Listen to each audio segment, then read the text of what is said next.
On this segment, we're here with Robert Carr. And Robert, thank you for taking a few moments to be with us. And let's talk about not only how the Lord's led you into a business, but let's talk about maybe how you got pointed towards what we're about to talk about. Because right now you find yourself in a business where you help a lot of people, and you feel like you're serving the Lord all the time. But let's talk about how it got there, because we're actually filming this on September the 11th, 2008, and something occurred way back in 2000, I forget what the year was, but on September the 11th when the Twin Towers had a problem. 2001, yep, that's when the Lord placed that day.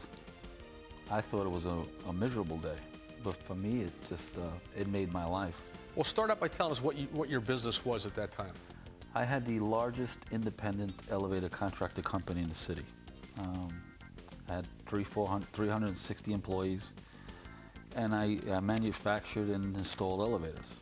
And when the planes hit that day, the city of New York owed me like 14, 15, 16 million dollars. Make a long story short, I lost everything. Everything went as badly for me as possible. Now, did you know the Lord at that time? I was a baby Christian. I was saved a month beforehand. But without him in my life, I would not be talking to you today. Absolutely wouldn't. Yeah, you had a little situation where you had an appointment to be there that day at the Twin Towers. Yeah, I had a friend of mine up from Texas, and actually he had broken his neck in July, and that's how I got saved, because I seen what Let's go back to that a little bit, because before that, now tell us how he arrived there, because that's an integral part of how you came to know the Lord. Well, I was on President Bush's ranch in Crawford, Texas, and that's how I met him. We were hunting together, and he was preaching to me about the Lord, that how, do you know the Lord? And I, furthest from the Lord, I was not a Christian guy at all, and I was like, oh boy, this guy's, I can't wait to get out. And I had a gun with me, and I was in a blind, so I almost shot him several times. Yeah, you thought you had enough. And he kept telling me this was in September of the year 2000, and we spent a whole week with him, and he kept saying, read this verse, read that verse, and I just didn't want anything to do with it. And we left friends, and that was hard because I had enough of his Christian, trying to teach me about the Lord. He gave me a call in June and said, hey, I'm coming up to Pennsylvania, I'll come see you. I know you have a big 4th of July party. And I was like, oh boy, he's gonna come tell me about this Lord stuff. And he did. He came and he started telling, he was sending me books in the meantime, and I didn't look or read any of them. And we were at my house, a 4th of July party, and he wanted to go in the fields on the quads. And I said, Jay, quads being the four-wheel drive. Four-wheelers, yeah. And I said, you know what, let's do it real quick. He was a big man, a 400-pound man. And he was going up this hill, and he flipped it, he fell backwards, broke his neck.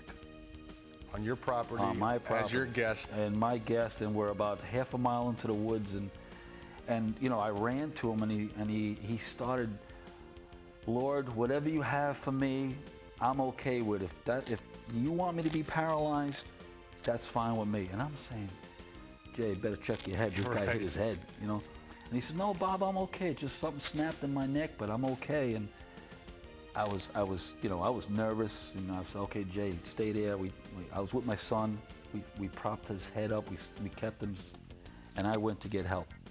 Well, with this, he just kept saying, don't worry, because it's in the Lord's hands. Whatever he has for me, I'm okay with. And I'm saying to myself, this guy's paralyzed, and it's a good day.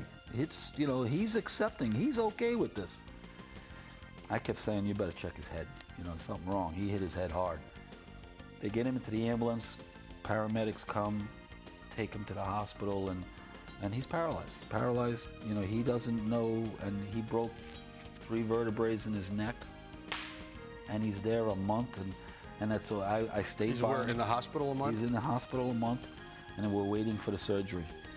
And so all this time now, he's away from where he lives. You're his link to everything. And his wife is staying in my house, and we're taking him. I'm going to work. I'm taking him back and forth to the hospital. To her back and forth to the hospital. And this happened on a Wednesday. That Sunday, she said, you know, Bob, I need to go to church. And I said, yeah, sure, no problem. I'm looking in the yellow pages for a church, you know. Catholic church? She says, no, I want a Christian church, preferably as Assemblies of God. To me, that was might as well tell me I thought church is church. Church is church. I know the difference between a synagogue or a temple, but... Right. So there was one right down the road from me, and I must have passed it 1,000,000 times coming back and forth to work. So I said, okay, I found one. It's 11 o'clock service. I'll take you, and then from there we'll go to the hospital. You know? And I pull up. I take her, and I pull up. And now you got to understand, I've been hearing a month of Jay. Everything's going to be great. And even Barbara, his wife, was saying, you know, whatever the Lord's plan for Jay is fine with us. It's fine with us. I've been hearing this for a month, and it was like, wow, they're not even upset with this, you know. And I needed, you know, all along, this was the plan of the Lord had for me, because I was a tough guy to save. You know, I have to touch and feel everything, you know. So we pull up to the church, which is my church today, which my pastor is one of my best friends in life. I said, okay, it's 11 o'clock. They told me the service is 2 hours. And I'll come back and get Right away you're thinking, I'm out of here. I'm out of here. I'm out of here. I'll pick you up. She's saying, no, you're coming with me. And I said, no, Barbara, I really can't. She says, no, you are. I said, no, I can't. If I go in, I'm going to break out in a rash. You know, it's not going to be good.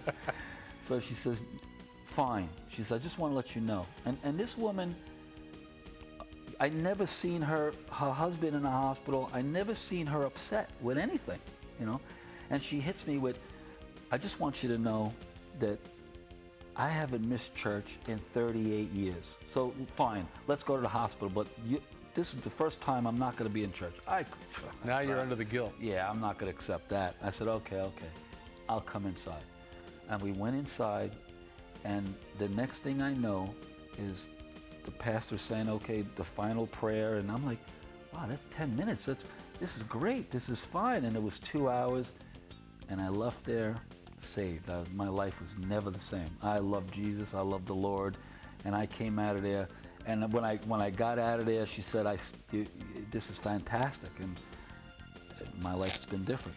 Now, when people say, all things work together for good for those who trust the Lord, here is her husband breaks his neck. Right. He's in the hospital. Right. The Lord's orchestrating, but, you know, working a miracle on your behalf. You get to meet the Lord, and now let's go back to where we started. Now we're talking about he's a little bit better. He's out of the hospital. And you're in a car going where? Well, before that, the day comes where he's going for his surgery. And all the surgeons came in, it was 6 o'clock in the morning, and they said, you know, Jay, 98% you're going to be paralyzed. We just hope that it's going to be not a quadriplegic, but a paraplegic. And the operation is going to be 12 to 14 hours, so say what you have to say, and because, you know, your life will never be the same after today. And they said a little prayer, and now I remember I'm saved now, so I'm